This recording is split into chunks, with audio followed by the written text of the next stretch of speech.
시청자 여러분, 안녕하세요. 오늘 방송은 과거 18세기의 영국인들이 이혼 방법으로 마누라를 팔아버렸다고 하는데, 영국의 부인 판매 관습에 따른 그들의 기상천외한 이혼 방법에 대한 스토리를 테마로 진행하려고 해요.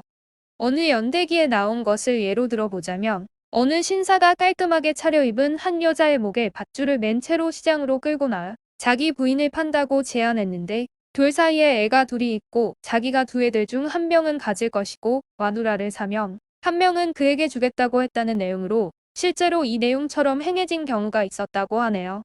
과거 영국에서 결혼 그 자체는 별로 어려운 것은 아니었지만 문제는 끝내는 것, 즉 서로 마음이 맞지 않았던가 혹은 누군가 바람을 피웠던가 등의 이유로 때려치우는 것은 쉽지 않았고 특히 상호간에 마음에 들지 않기 때문에 결혼을 파토낸다는 것은 상상조차도 어려운 일이었는데 중세시대의 영국에는 사실상 결혼법이나 형식이 제대로 갖춰지지 않았었기에 결혼했다는 사실조차 잘 알려지지도 않았었다고 합니다.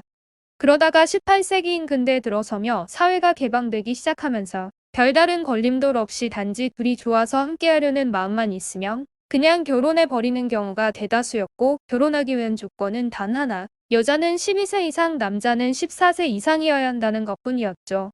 비교적 근대인 18세기에 들어서도 결혼하는 것은 이처럼 어렵지 않고 비교적 자유스럽긴 했지만 문제는 영국에서 여자는 결혼과 동시에 거의 남자의 소유물처럼 되어 버리는 상황이었기에 당시의 영국 남자들은 소나 돼지 등의 재산세를 내듯이 한때는 결혼하게 되면 여자 역시 하나의 소유물이자 재산이었기 때문에 마누라에 대한 재산세를 내는 시절도 있었습니다. 상황이 이랬으니 여자가 남자가 마음에 들지 않거나 혹은 바람을 피웠다고 이혼을 한다는 것은 한마디로 있을 수 없는 일이었는데 만약 이런 상황에서도 이혼을 하기 위해선 목숨이 위협받을 정도로 남편에게 심한 폭행에 시달렸거나 불륜을 참지 못한 여성이 교회 법정에 남편을 고발하는 방법이 있긴 했지만 이렇게 이혼을 하게 되면 재혼이 불가능했었습니다. 더 큰 문제는 어마어마한 부자인 경우가 아닌 일반인들의 경우 이혼 소송에 들어가는 비용은 지불하는 것이 거의 불가능할 정도의 엄청난 금액이 필요했는데 이렇게 많은 돈이 들어가는 이유는 당시 이혼에 관한 법률이 없었기 때문에 개인이 의회를 소집하여 당사자들의 이혼만을 위한 이혼법을 따로 만들어야 했기에 천문학적인 돈이 들어가는 것은 당연한 것이었죠. 1857년 즉 18세기 중반에 들어서면서 이혼법이 생기기는 했지만 여전히 개인사를 위해 법정을 움직이기 위해선 많은 돈이 필요했기 때문에 남자는 그냥 새살림을 차려서 집을 나가버리거나 부인을 그냥 쫓아버리는 경우도 있었지만 그럴 경우 동네 사람들의 차가운 눈초리와 냉대를 받아야 했고 부인을 쫓아낸 남자의 경우 불안당 취급을 받으며 상황에 따라선 법적인 처벌을 받기도 했었다고 하네요.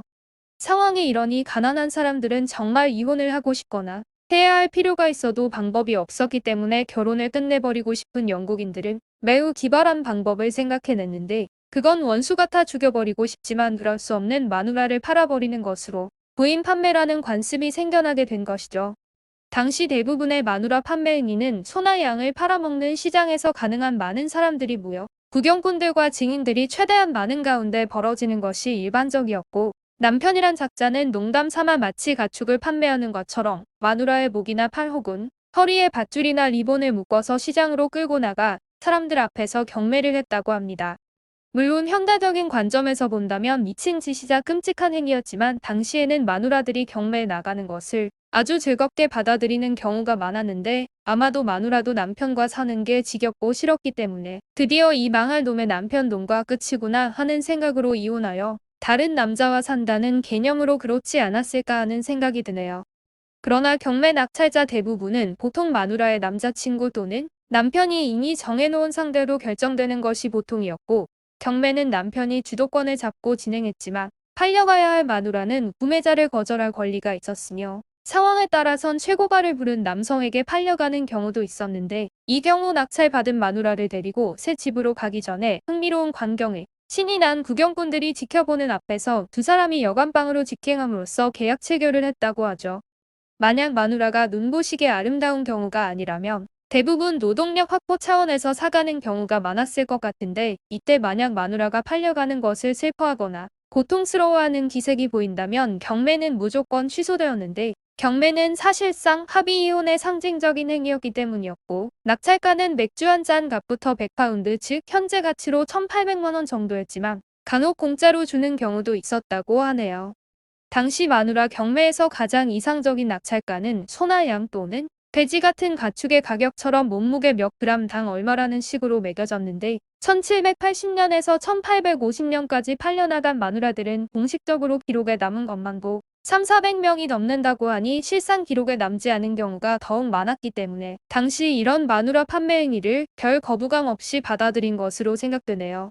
당시 이혼을 위한 마누라 경매에 대한 개념이 이랬었기 때문에 굳이 시장까지 끌고 가지 않고 부인을 팔아버리는 경우도 있었고 바람피는 마누라를 현장에서 딱 잡고 분노가 폭발하기 일보 직전 그와 놀아나던 남자가 그럴 것 없이 내가 이 여자를 사겠네라고 하면 못 이기는 체하며 팔아먹기도 했으며 술집에서 술을 진탕 퍼마시고 주정을 부리며 자기 부인을 옆에 있던 남자에게 팔아버려 얼떨결에 부인을 뺏겨버리기도 했었죠. 당시 남편이라는 작자들은 부인을 팔면서 허리도 엉덩이도 아주 튼튼해서 밭일을 참 잘합니다. 원하시면 옷까지도 함께 드려요. 성격은 안 좋지만 건장한 남자분이 데려가시면 고분고분하게 다루실 수 있을 겁니다. 라고 선전했고 그것을 경찰이나 법관들이 보아도 막을 수 없었다고 하네요. 사실 경매는 상당히 유머스러운 분위기 속에서 진행되기는 했지만 판매는 판매였기에 가축들과 마찬가지로 한 번 팔게 되면 절대로 물리거나 권리 주장을 할 수 없었고 영국에서 이런 마누라 경매는 17세기 말에 시작되어 20세기 초까지 진행되었다고 전해지는데 마누라 경매는 대장장이, 굴뚝청소부, 마차수리공 등 대부분 이혼 소송을 위한 경비를 지출할 능력이 없는 가난한 계층에서 이루어졌지만 기록에 신사라고 기록된 것도 있는 것으로 보아 상류층에서도 가끔씩 벌어졌었다는 것을 알 수 있죠. 당시 기록에 남아있는 상류층 중에서 가장 지위가 높았던 사람은 제2대 샨도스 공작인 헨리 브라이지스로 그는 여관 마곡간지기가 마누라를 끔찍하게 폭행하는 것을 보고 돈을 주고 사들였고 매우 아름다웠던 그녀를 데려가 교육을 시키고 꾸며준 후 전남편인 마곡간지기가 죽자 그녀와 결혼을 했다고 부인이 직접 다른 사람들에게 이야기했다고 전해지고 있죠. 일반적으로 영국 하면 신사의 나라라고 알려져 있는데 이런 일을 보면 사실상 신사의 나라라고 하기보다는 엄청 이기적이고 폐륜적인 사회였으며 그 후손들이 사는 나라이기에 사실상 뭔가 사실과 다르게 보기 좋고 듣기 좋은 뚜껑으로 가려진 한마디로 웃기는 사회라고 할 수 있지 않을까 하는 생각이 드는 것은 저만의 생각일까요? 오늘 방송은 여기까지이며 구독과 좋아요를 꼭 눌러주실 것을 부탁드립니다. 시청해주셔서 감사합니다.